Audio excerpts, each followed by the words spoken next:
Cristiano Ronaldo, the international soccer superstar, who is currently playing for a team in Saudi Arabia, and by the way, getting paid extremely handsomely, like $500 million. $500 million. He has gotten himself into hot water because of his interaction with a fan. So his team was playing in Iran, and there was a fan who had actually created some art for him. And he was very appreciative of this. It was a portrait that she had painted for him. What you just saw, that's the whole story. That's it. That's it. He walks away. She's thrilled. He walks away. He poses with her art. Okay, and that's it. And that's it. Well, he is now facing a punishment that just seems not just barbaric, but it is puzzling why that interaction you just saw there could lead to this. No, and it just highlights the difference, what we're used to, and I think what a lot of us probably take for granted sometimes.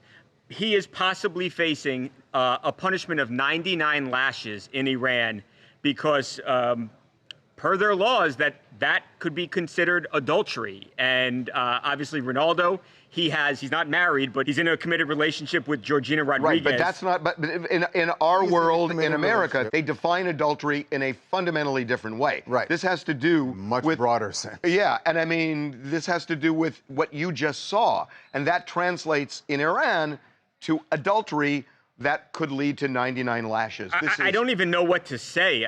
I do.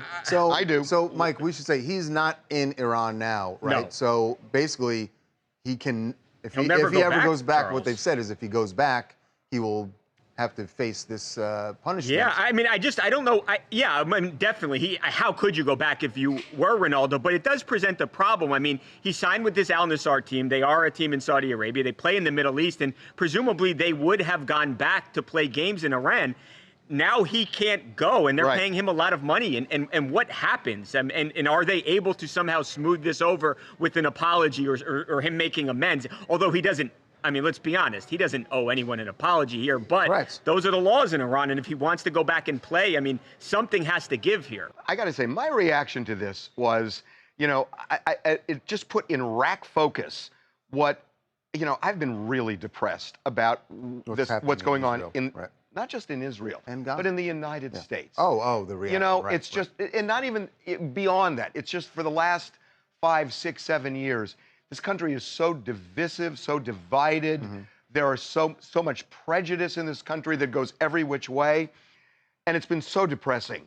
But then when you compare it to women who get murdered for daring to take the hijab off, or something like this, or nurturing Hamas that the Iranian government does, it makes you feel grateful for what we have here.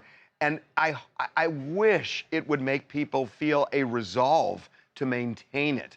And I'm not sure Americans feel that resolve to maintain what we have anymore. When you're reminded of how, different cultures have different laws that are, in our view, in anyone's view, that is restrictive, that you can't have an innocent interaction with a fan who has done something for him.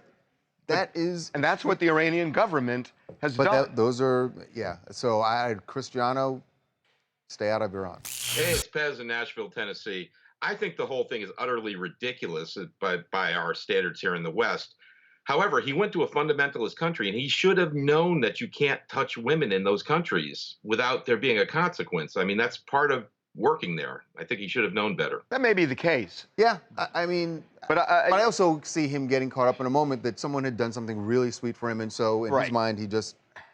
But yes, you're right, and I would imagine there is someone involved with that team that reminds them of those things when they're traveling. Especially when you go to a country like Iran with the government there. I would hope so.